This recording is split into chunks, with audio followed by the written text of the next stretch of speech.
anything else for us to do here. We have fought the people here. Yes.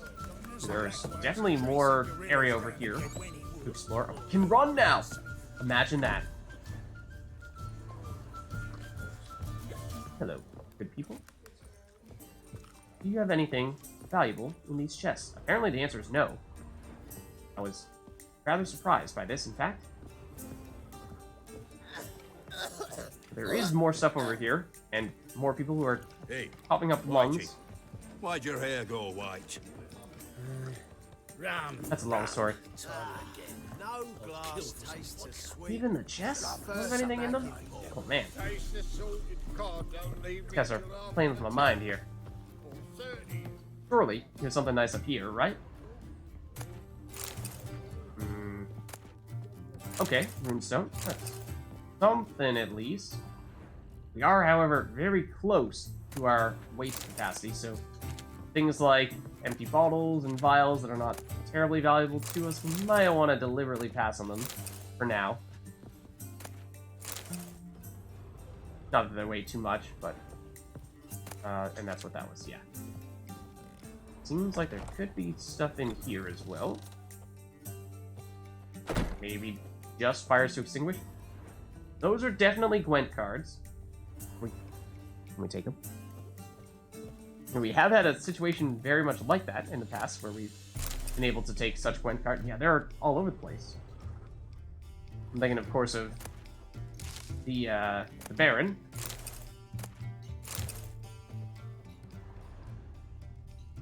But it appears as though that is not the case here. As for this room... more dumplings! Gosh. Lots more dumplings. And silver! That's very good.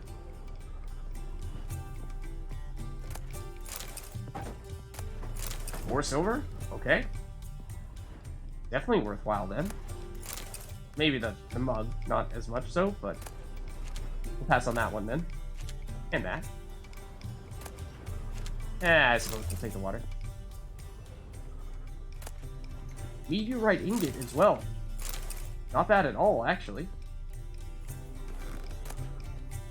Sword for witches? Have we seen that? Not sure we have. Let's read that. Who are the hunters, you ask? Folk like you and yours, I reply. The decent kind, haters of lies, doers of good. Kind who live according to the gods' laws, and nature's laws, too. Yeah, you know, this person definitely doesn't have their own agenda here. They're not biased. Those disgusted by the machinations of witches, magicers, and non-humans. All that separates us from the common folk is that we've the courage to take up arms, to defend our lands from evil, to slice out the gangrene that eats us from within. We haven't a leader. We haven't ports or land. Though God's fearing Radovid supports us with his gold at times. We've not sworn him, nor any other ruler, any oath. We serve only the eternal fire, and we listen only to our own conscience. That sounds very dangerous. Who can join us? Any who is right of soul and sound of body. You can find us in every larger city in the north. What, you're saying witch hunters? We will give you board, lodging, and a weapon. We will explain how to spot the telltale signs of evil. Birthmarks in strange and arcane shapes, smooth skin on a matron aged more than 30 springs, and black cats kept in the yard, named but a few. We will show you how to defend yourself from witchcraft, how to tame and snuff out magic elements with dimeridium. We will instruct you how to squeeze the sinner's darkest secrets out of them with a hot iron, and how to grant them cleansing death with the help of sacred fire. Okay. That's a little dark. These were all dunks here, right? More up here.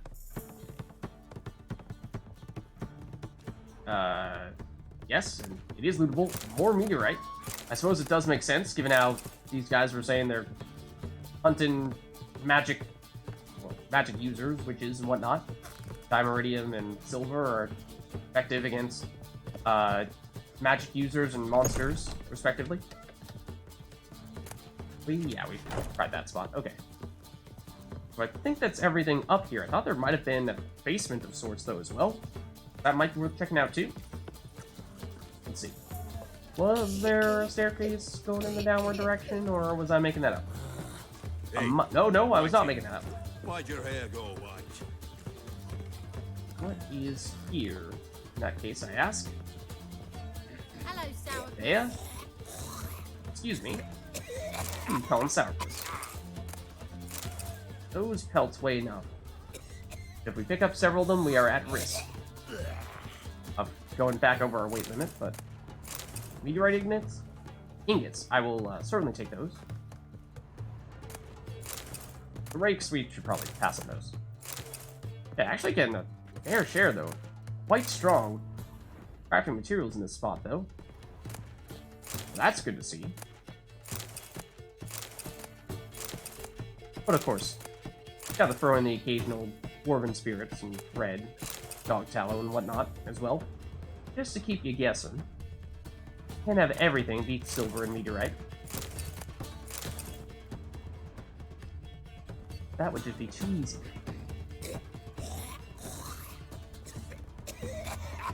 Yeah, these Piztec guys, they need to chill out a little bit. You are absolutely coughing up a lung here. Anything else? I don't think so. Oh, except for that wall. Hello, old woman. In which case, I think I need a rhyme. Can you we head on out of here. And yes, on a future occasion, we may come back to Captain Wolverstone here, but like I was saying, I suspect there are probably other ways to find ourselves a way to Skellige, and that might not be the best way to do it. Even if that is technically what we have active as our current quest right now. What we would rather do would be, say... Oh yeah, this was the one that we just got for meeting the guy in Skellige. But, where was the Witcher contract? For Deadly Delights. Where's Patrol gone missing? That is a low-level one, and yet we have not yet done it. Is it in... Novigrad here? Oh, it's way down southeast. Oh, we need to talk to this guy over here. Yeah, that's the other thing, is you need to talk to people before, to, or you should, to negotiate with them. Now, we've maybe skipped that more oftentimes unintentionally than we should, but on this occasion, should be able to do it for, not that one, but this one. So where does this lead us? I think it was quite close by. Sort of in the other direction, but not a big deal. Especially seeing as there's another tradesperson fairly close by. Hold on. Anything to loot here? Again, we can run out here. This is absurd. Who gave us this power? What do we owe the pleasure? This is where we were getting the information about it. One of those quests. However, let me just see which direction is the actual shopkeeper in. Yeah, this spot. Let's go here first then. Are you guys gonna rat us out? I don't think the drunk will.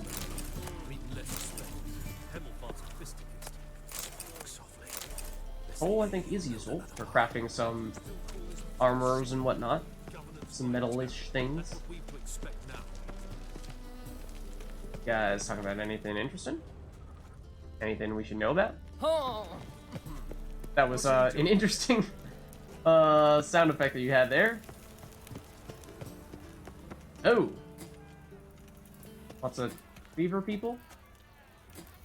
This seems like maybe a place that we want to go to on a later occasion. Also, it sounds like there's a mob over here. Our Novigrad, shining a brilliant pearl amongst cities, cradle of the eternal fire. Hierarch Yet Square. it is here that darkness raises its hideous head. Valdi Bank. Lots of stuff. Okay, something is happening here. This might be the main quest that we're about to see. Oh dear, someone is burning. We heard the Eternal Fire people say that that is how they punish people for committing crimes. Everyone's like, yeah, you know, this is your typical Tuesday.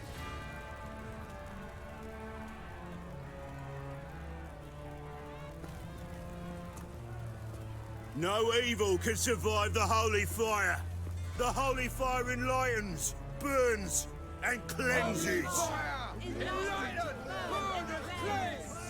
Behold the flame of grace and mercy. Special You sure about that? fire for you, freak. Nice, slow burning. You'll beg for mercy in all the voices known to you, like the others of your species. No, I wanted only to live like you. Help me, kind folk, please. Looks like a human. You said your species, but, hold on. Is that just the sound of, like, him trying? No, a Doppler. I think we've heard about them, but not seen them. Oh, man, it's not really a... Wasn't a Doppler for long, I suppose. Something tells me, though, we're gonna have a nice long chat with that guy. Not that guy. Nobody's chatting with him anymore.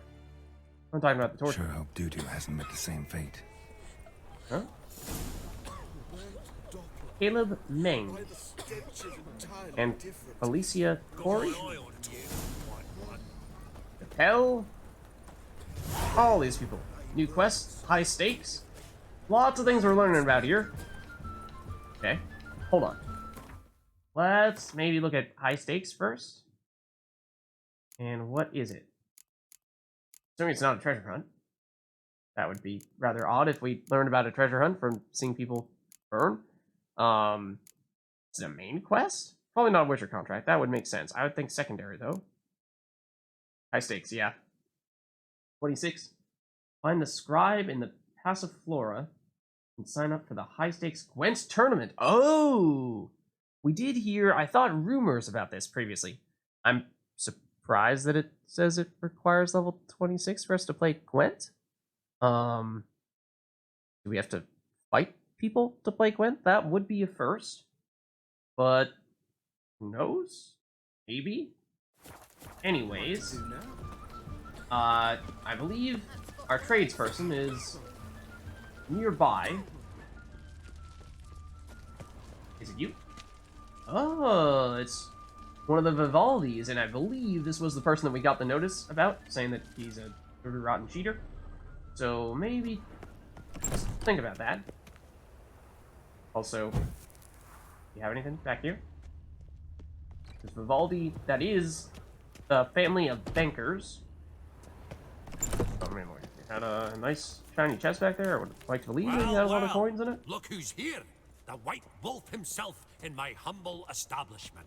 How can I be of service? Oh, that sounded like a quest update of some variety. Need a loan.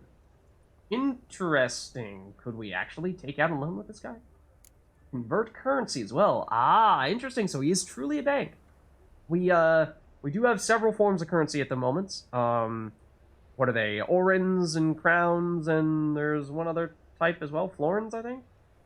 And so we haven't had much reason to convert just yet. So I think on future occasions that might be meaningful, but I suppose we can just do a general. How's business? How's business? Really? That's the best you got? That's like asking a fisherman if they're biting, or an old gran about her health. Business is booming. There's profit to be made from war, provided you've the know-how. Before Nilfgaard had even crossed the Pontar, Before your beard even crossed your handkerchief. wood and iron Whatever from that's Kovir, called. reaped a 7-fold return on my investment. Nice. So you might think. But then there's the non-human poll tax, the church's tithe, war taxes, and my overhead.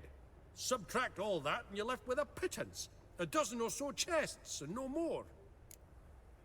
That sounds unfortunate for what would otherwise be a rather profitable enterprise, but something tells me you're still doing all right for yourself. So let's You get play down to the Gwent, real don't you? business. Oh, sure. Because I'm a dwarf, is that it? Do you also believe I know every other bleeding dwarf in existence, and at the end of each day, I deepen the mine shaft in my cellar? So you play or not? Well, I play. and you may or may not cheat. So play me. Stake a unique card, maybe? Why not?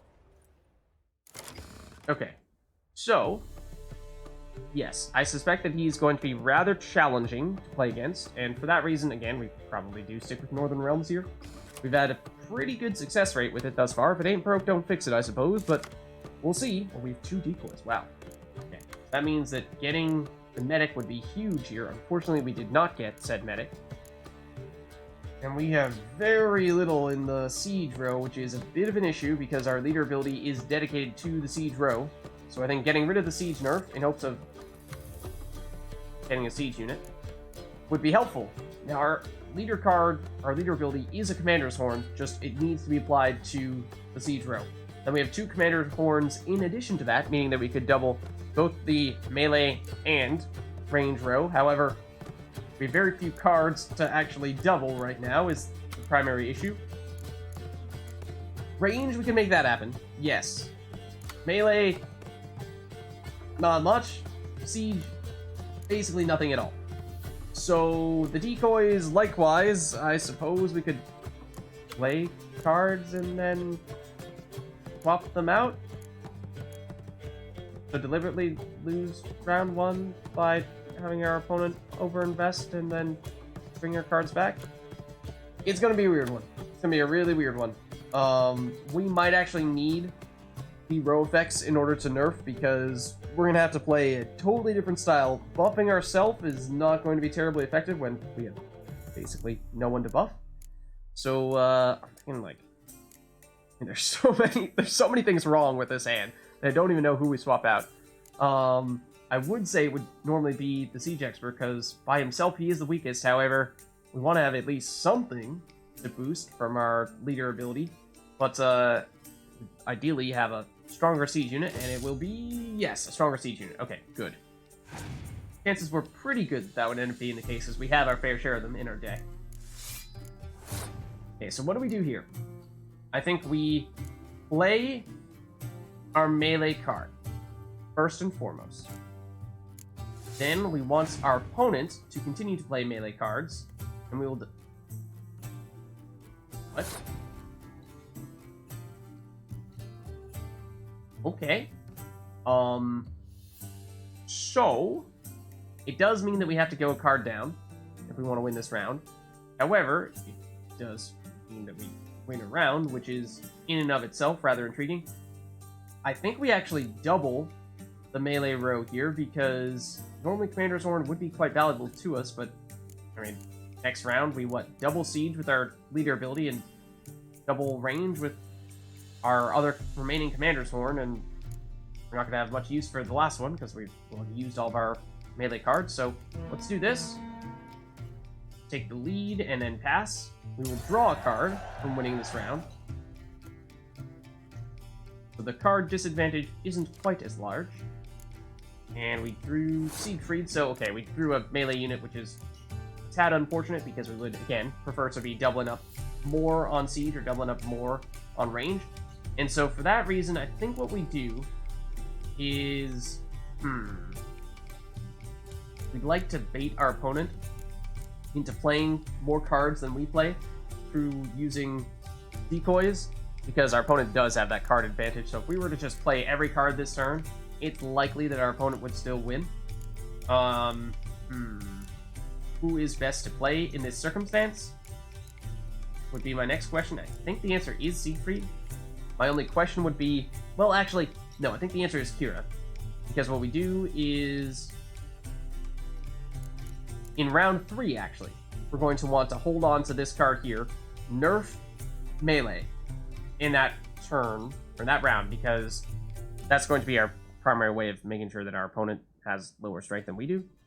We're going to have to play more of a, I guess you could say, I'm not sure if that's offensive or defensive, if you're trying to lower your opponent's strength rather than build up your own. But, yeah, so in that case, yes, let's play Siegfried here.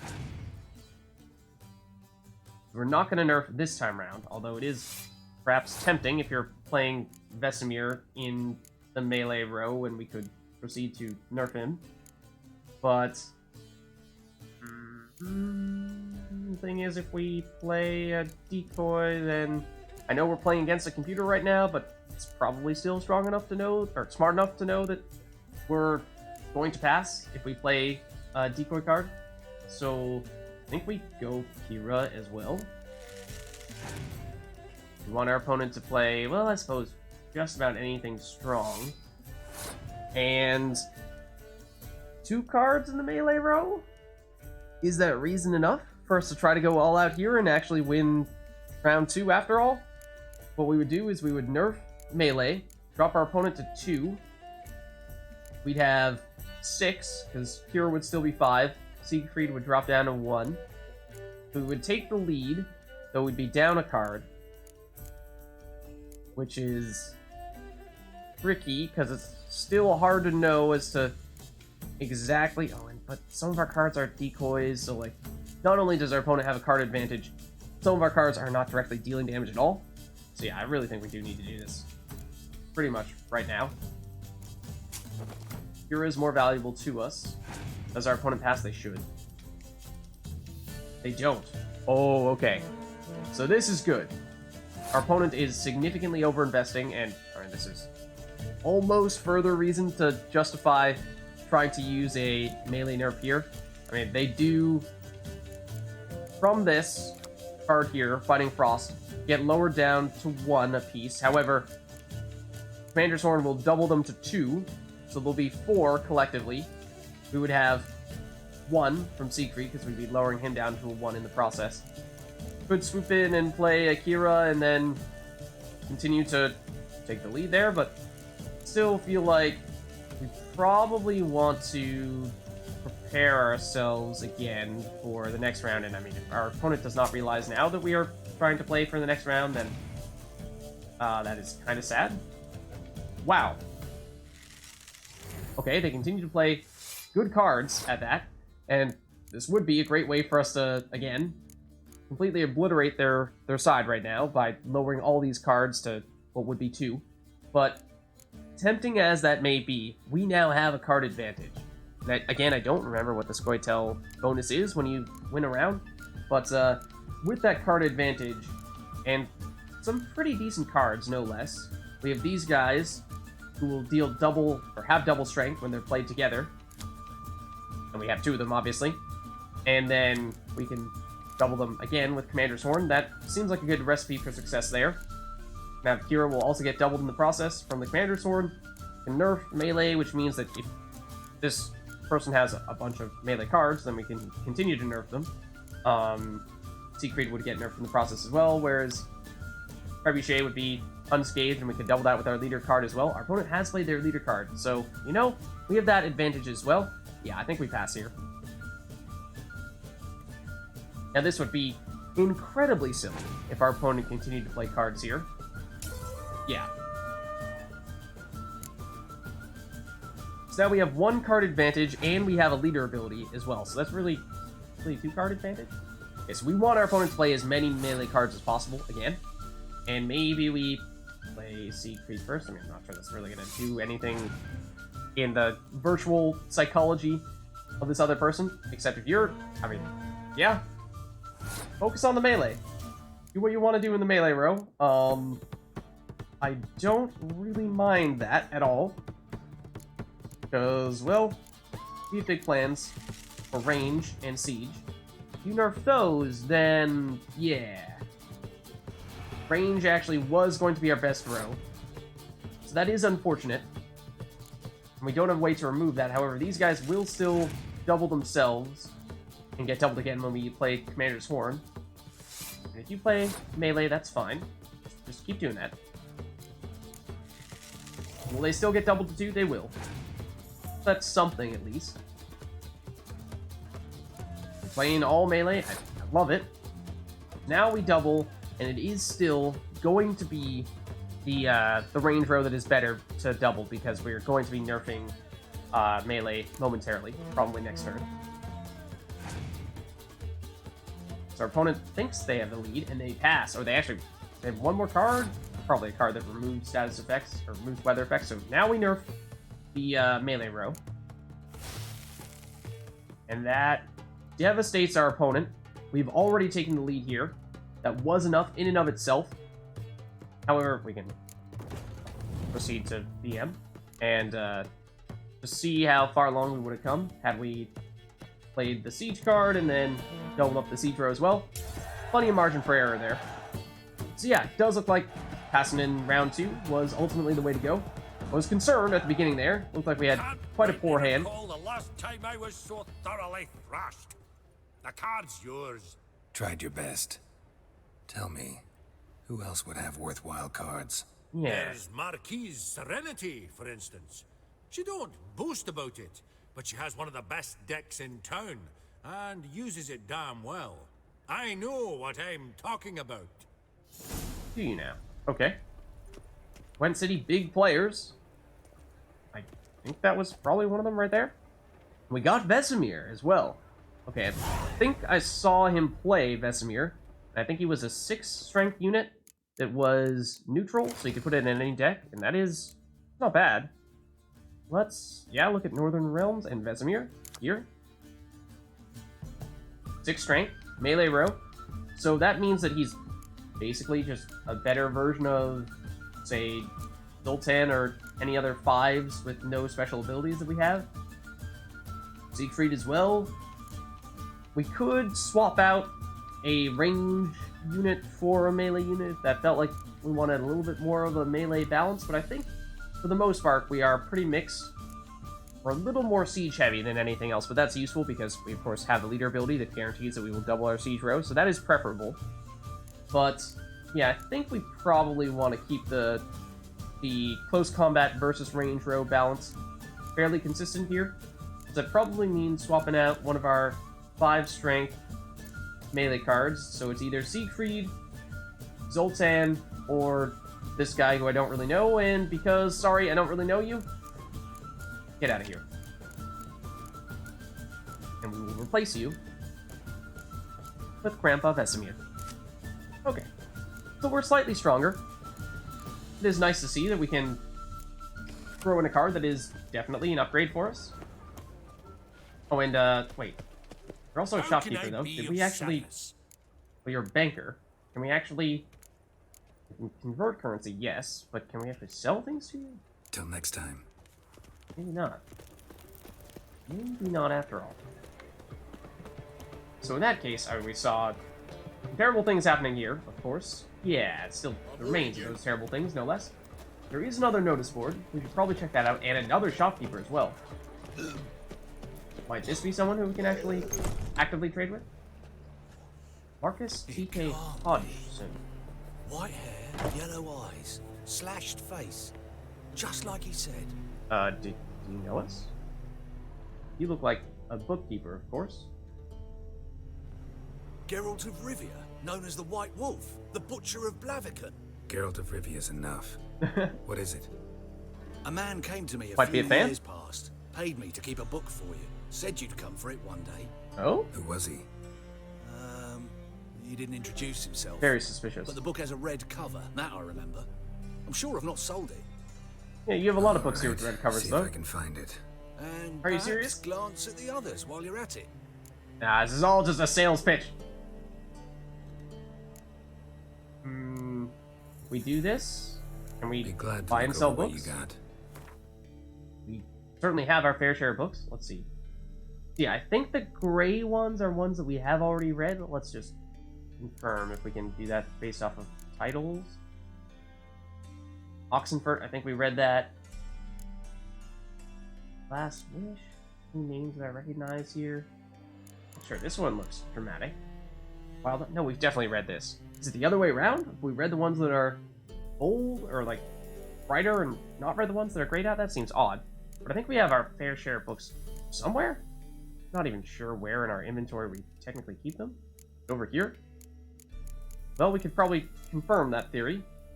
We have Stoneworker's Notes. It does say here when we've already read something. Does it say here as well? It does. Okay. Yeah. So in that case, we've read the ones that are grayed out. Good. Okay. Let's sell these, and they're worth a little bit. Not a lot, but we should have a lot of some of these books, right? So, we even sell these random notes? Well, we might want to hold on to some of those.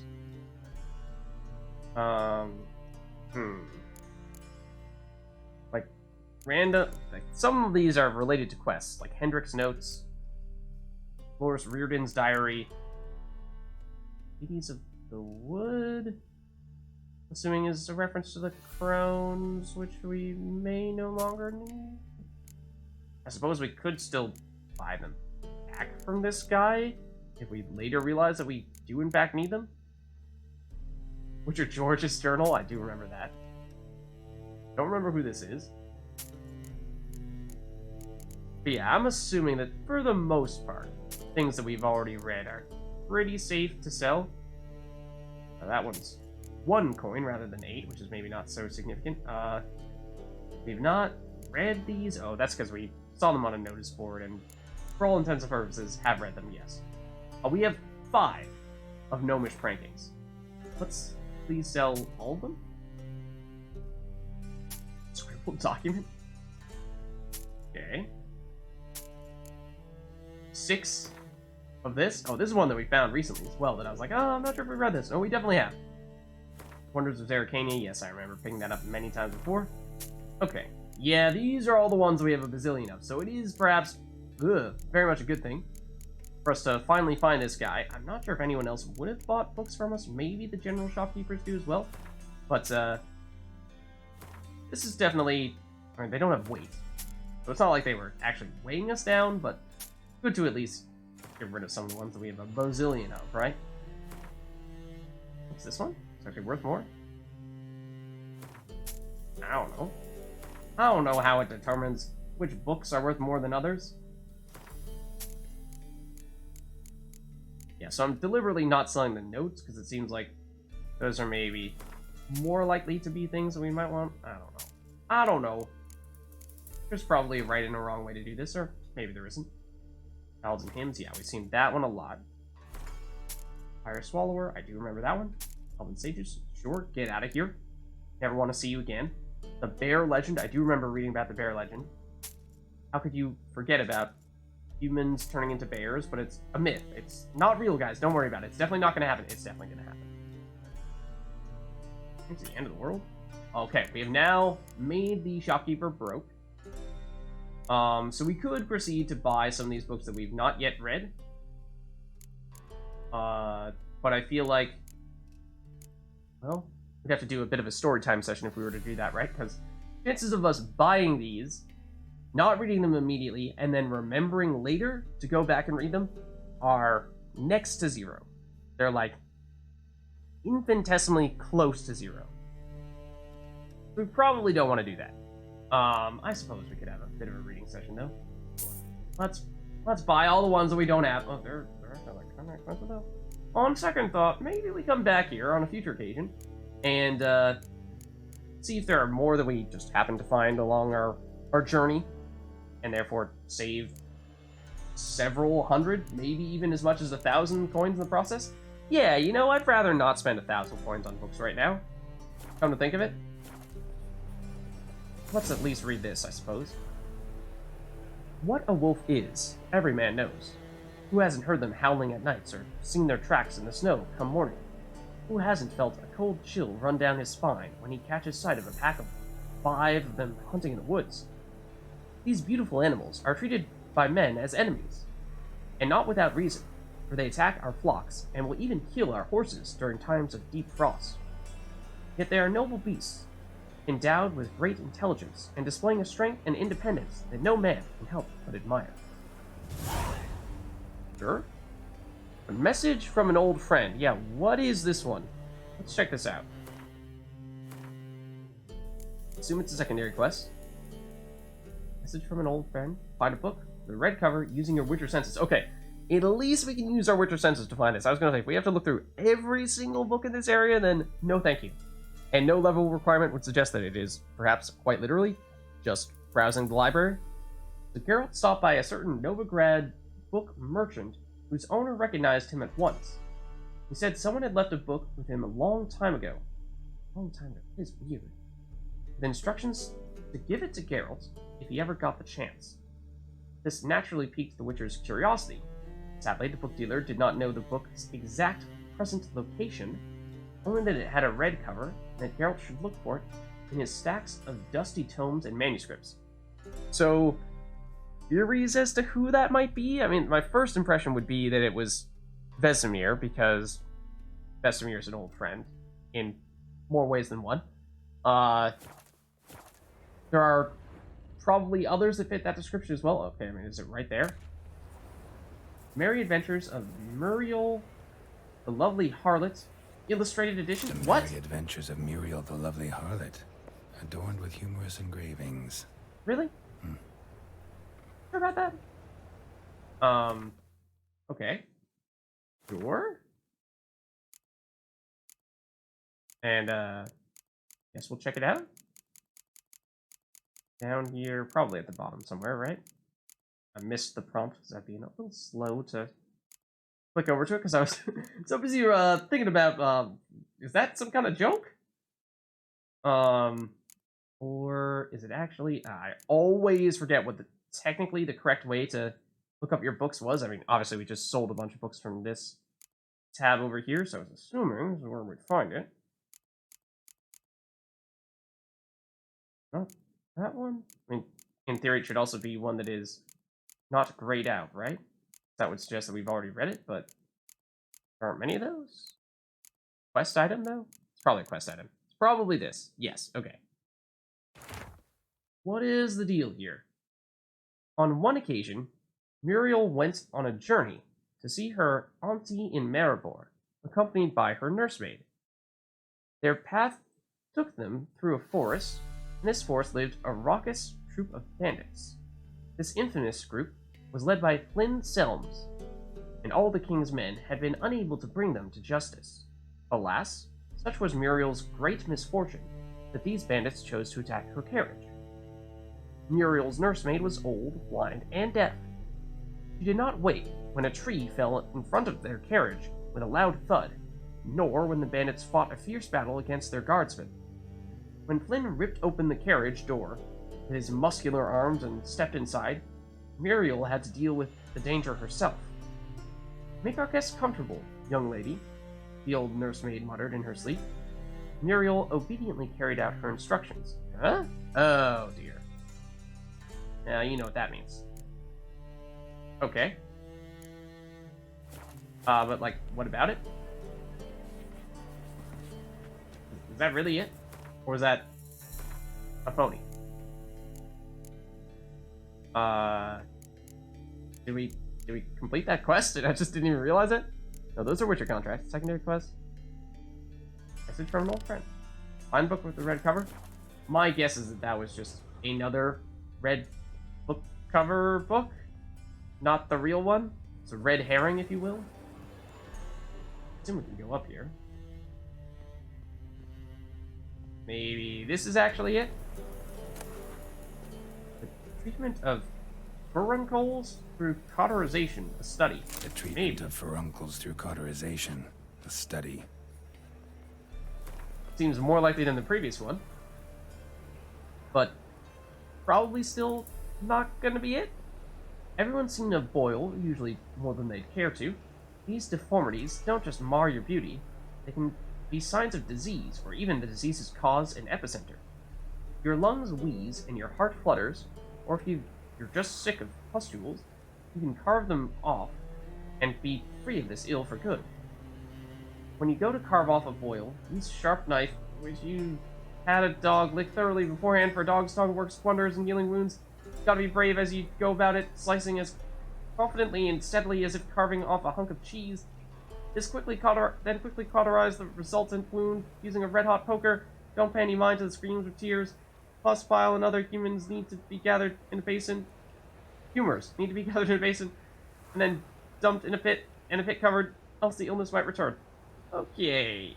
Yeah, I hope that was also not what this person was trying to get us to read. My Manifesto.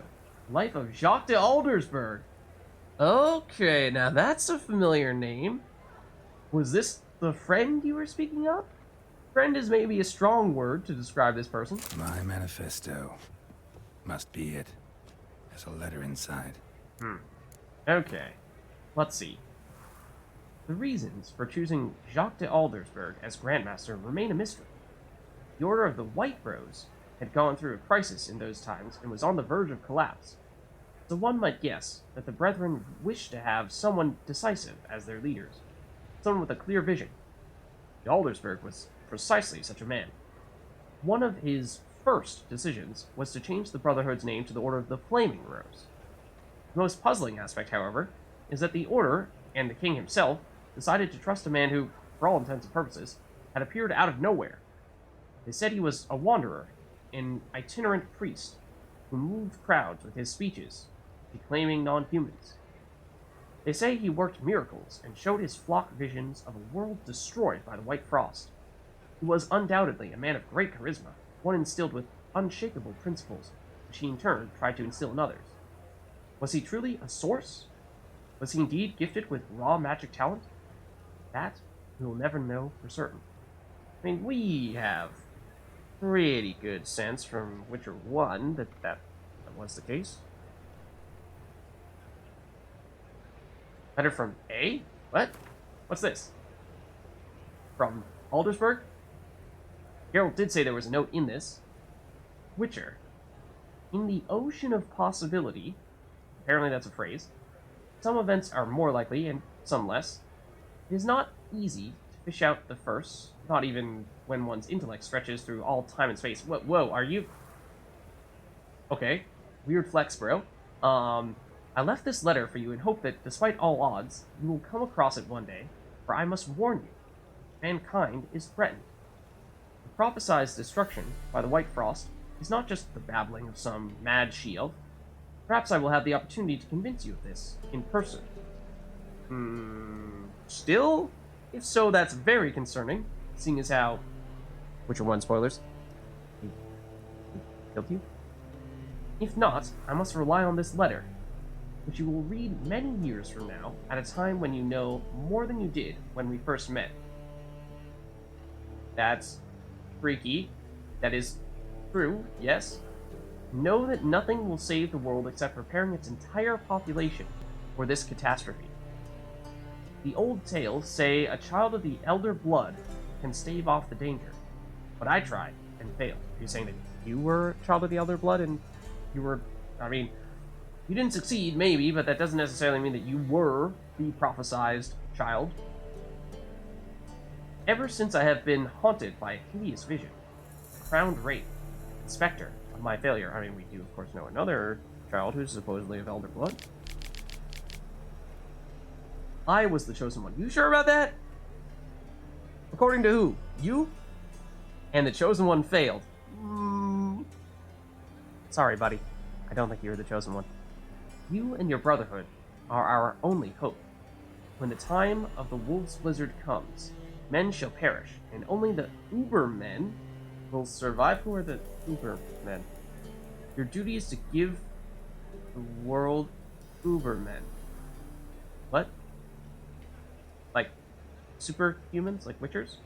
Whatever you think of me, do not fail as I have failed. I mean, he was attempting to make a bunch of mutants, so I'm guessing that is the case. Yay, is that the end of it? It is. Very odd. And somewhat unsettling. And we got coins from the book? Question mark?